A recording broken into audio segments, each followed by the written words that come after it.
about that 79-yard touchdown catch, and did you find out that that was the longest offensive play for Clemson since 2013?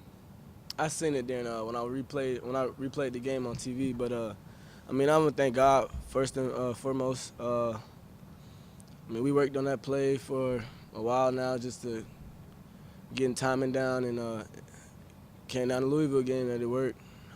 That play requires, like you said, the timing, the double move. Yes, sir. Did you think was there any point in the game that you went over to the coaches and said, I think I can get him? Yeah, all game we were kind of like they're watching Kelly, the cornerbacks. They had their heads in the backfield or their eyes in the backfield, and we ran multiple plays where it was double moves and stuff. It just happened to be that one that we worked on all week that was called, and we executed.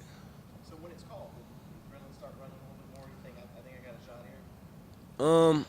Actually, it used to. Like I used to be a little not nervous, but like the butterfly nervous, the good nervous, and but in the game it was just I was so prepared and practiced so well that week, and it just execute really was my mindset. Can you talk about that feeling when you put that double move on and you know that you got him? Yes, sir. Just when I knew he kept his eyes in the backfield and I stuttered and he went outside, gave me outside or inside leverage.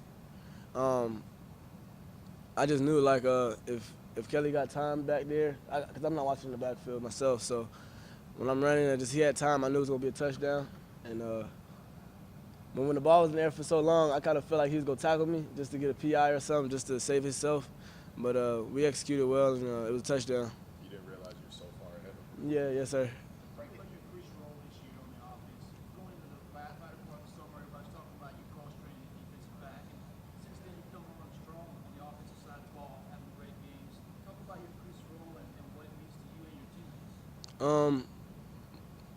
But what it means to me is just growing, man. That's what you come to college for, to grow and mature. And for my teammates, man, I play for them. Just I go hard, knowing that they can count on me, and then same thing, vice versa, that I can count on them. And just at practice, just being a leader, a better leader, and pushing myself as well. And that's all it's about, becoming a man and growing up. Saw you break the tape going into the end zone. Is that something that Tavian started, or? Well, I really did it because I was so far in front of him, but I didn't think about it when Taven did it. I mean, I actually did it when I went to the opening my junior year. I did it, so it was. I told him that like I was doing this before I even met you, so it was like. But I mean, he told me that, but. You've been around here a few years, and Coach Sweeney was talking about leave no doubt. In your mind, what did that mean heading into Saturday's game? Have no regrets. Just go out there and you make a mistake, on to the next play, and that's already my mindset. Move on. Like when I had a drop ball, next play I had a good catch. It was just that's the way the game goes. You don't have the great end of the stick all the time, and excuse me, that's all it's about. Just next play. During the DB experiment, I guess when it first came out in August, people were sort of wondering whether that was spread too thin. But in a weird way, did that focus you more on what you were doing at receiver? Honestly, no. Just I went to practice, and Coach Sweeney came to me about learning defense just in case he ever need me on the defense side of the ball, and which I still do no defense to calls. And so if you do ever need me, and he told me maybe it may come in the season, we may need you over there, and he just wanted me to have a grasp of the defense and knowing what's going on. Was that any of a bit of a surprise to you? Did you think like, wow, why am I doing this? No, since I got here, we always used to do one-on-ones, and I used to tell Tay, and me, Tay, Dion, Trevion, we always used to go Florida versus North Carolina, and we always used to beat them, of course, but we just always used to do one-on-one. And Coach Sweeney called us when they doing it, and he was like, I think you help us on defense. Hunter said you and he were kind of one-to-one in the battle. Yeah, Did you yeah. break that tie? We didn't really go against each other that much towards the end of the camp because we started going getting game prep mode and all that stuff. So we didn't really never get to beat it. But I never got to stick them in team on team. Like we go 11 on 11 and live. So To be continued. yeah, to be continued. Yes, sir. Did you have like a desire going into the season to prove that you had downfield capability, home run threat? Because so much of the talk about you has been that you've kind of been Yes, sir. I mean, personally, I thought I was a deep threat before I got here, but I guess since you say that, I mean, I guess it was just knowing that Deion's a deep threat on the other side. I mean, I thought if we could get the two man and become a deep threat itself, just not me and myself, become a deep threat, I think it will open up the offense even more. Where they can't just worry about Deion, they got to worry about the right side of the field too. If he's on the left, and even with Renfro, then you got to worry about the middle. So it's just as a whole offense, I think that's what motivated me, just to make the offense better. Where do you think this offense is compared to last year? Can you compare it to? I can. I feel like the chemistry is stronger than last year as an offense as a whole. And maybe that's because Kelly, Deion, Renfro all in the same class, or even with the linemen, that's our line that came from last year, and we really lost one of them.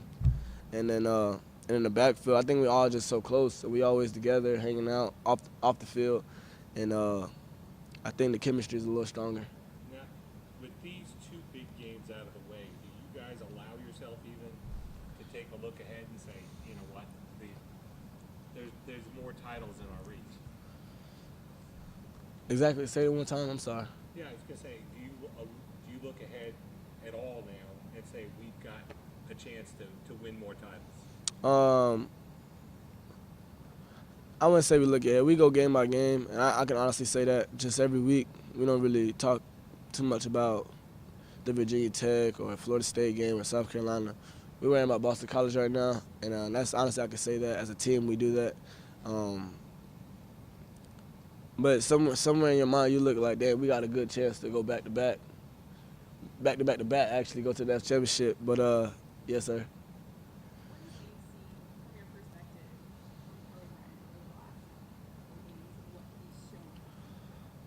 I mean, what he's shown is stuff we've been seeing since we got here. You know, he obviously was behind Deshaun Watson, and he was heck of a player, Deshaun Watson.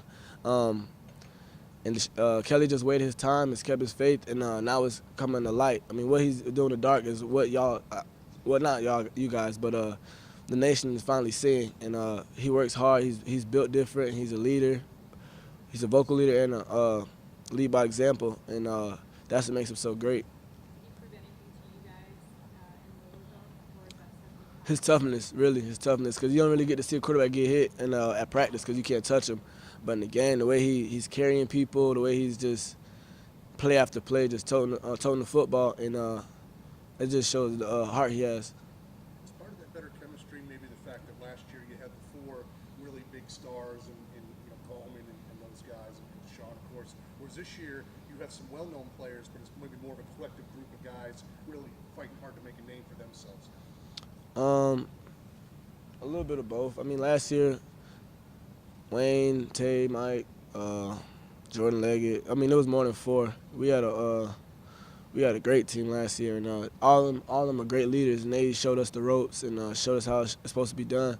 And all we done is just kept the standard. I mean, we got it on the wall, best is the standard, and we live by that every day. We work like that, and we push each other.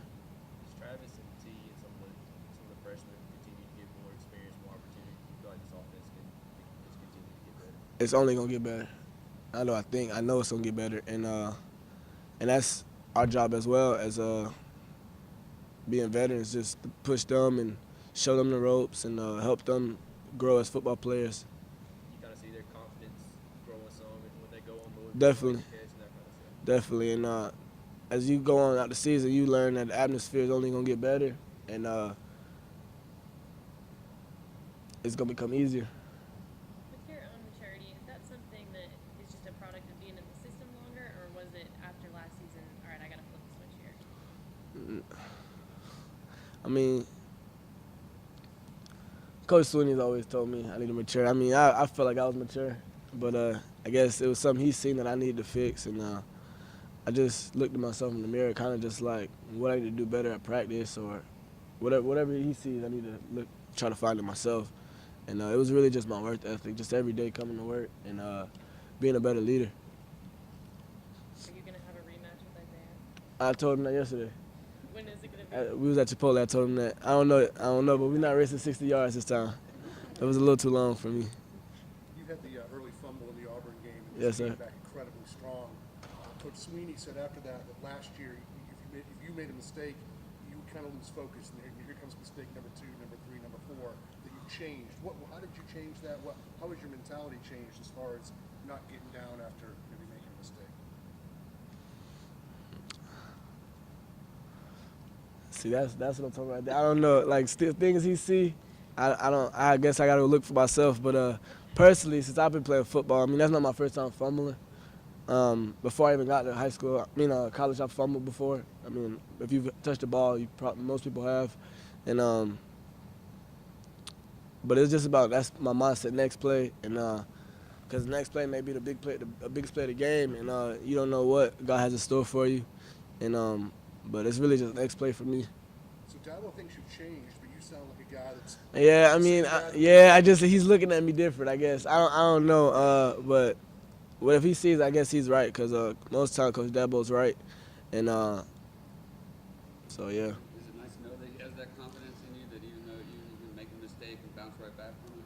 Yes, sir, it is. Just when your coach has confidence in you, that makes you feel even more confident, and that's definitely a trait that he's blessed with.